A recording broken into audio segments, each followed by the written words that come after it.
आज आपण मुलांच्या टिफिनसाठी अगदी पौष्टिक असा पराठा बनवणार आहोत। हा पराठा अगदी झटपट होतो, घाईच्या वेळेत पटकन बनवू शकतो आणि हेल्दीसुद्धा राहतो। त्यासाठी आपण एक दुधी भोपळा घेतला, स्वच्छ धुवून तो आपण त्याचं पुढचं जे तोंड असतं ना ते कट करून घेतलं। त्यानंतर आपण किसणीने अशा पद्धतीने भोपळा संपूर्ण किसून घेतला।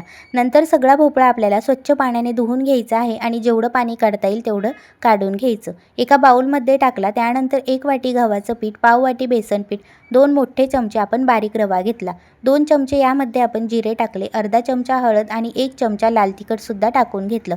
तिखटऐवजी तुम्ही हिरव्या मिरचीचं वाटणसुद्धा टाकू शकतात। त्यानंतर 1 चमचा धनेपूड टाकायची आणि चिमूटभर हिंगसुद्धा टाकून घ्यायचं, म्हणजे मुलांना गॅससुद्धा होणार नाही। त्यानंतर यामध्ये आता आपण चवीपुरता मीठ टाकून घेतलेलं 1 पळी आपण तेल टाकून घेणार आहोत, म्हणजे हा पराठा अगदी खरपूस होतो। बारीक चिरलेला कांदा टाकायचा आणि भरपूर अशी बारीक चिरलेली कोथिंबीर टाकायची। 2 चमचे आपण यामध्ये पांढरी तीळ टाकणार आहोत आणि 1 चमचा ओवा क्रश करून घेणार आहोत। हे सगळं टाकून घेतल्यानंतर हाताने सगळं एकजीव करायचं। पाणी न घालताच आपण हे सगळं पीठ व्यवस्थित एकजीव करून घेणार आहोत। हे जेव्हा आपण एकत्र करतो ना, यामध्ये जराही पाणी लागत नाही। जर पाणी लागलंच तर थोडंसं पाणी आपण ॲड करू शकतो। तुम्ही बघू शकता, पाणी न घालताच मी मस्त असं पीठ मळून घेतलेलं आहे। आता काय करायचं, एक ताट घेतला किंवा पोळपाट घ्यायचं, उलटं ठेवायचं आणि त्यावर आपण एक बारीक कपडा ओला करून घेतलेला आहे।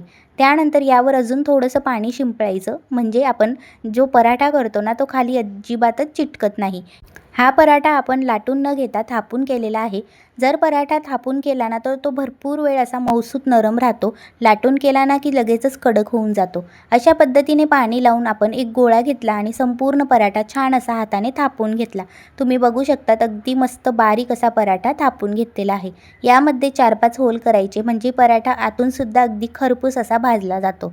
त्यानंतर तवा तापायला ठेवला, त्यावर आपल्याला थोडंसं तेल टाकून घ्यायचं आहे आणि स्प्रेड करून घ्यायचं। नंतर त्यावर हा कपड्यावर टाकलेला पराठा या पद्धतीने टाकून घ्यायचा। तुम्ही बघू शकता, जराही पराठा अजिबात फाटलेला किंवा तुटलेला नाही। आता आपण दोन्ही साईडने खरपूस असं तेल सोडून घेणार आहोत आणि दोन्ही साईडने आपल्याला मंद आचेवर खरपूस असा पराठा भाजून घ्यायचा आहे। हा पराठा पलटला की त्यावर लगेच परत तेल सोडायचं, म्हणजे दोन्ही साईडने खरपूस पराठा भाजला जातो। तुम्ही बघू शकता, अगदी मस्त असा खरपूस हा पराठा आपण भाजून घेतलेला आहे। आता आपण ह्याच पद्धतीने सगळे पराठे बनवून घेणार आहोत। छान तेल सोडून आपण पराठे भाजून घेणार आहोत। अगदी परफेक्ट असे हे भोपळ्याचे पराठे आपण बनवलेले आहेत।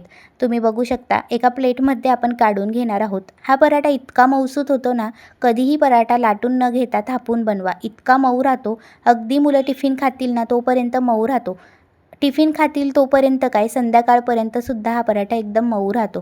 तुम्ही बघू शकतात, हातातसुद्धा अगदी पटकन असा मुडपला गेला, इतका मऊसूत हा पराठा झालेला आहे। या पद्धतीने हा हेल्दी पौष्टिक भोपळ्याचा पराठा एकदा नक्की ट्राय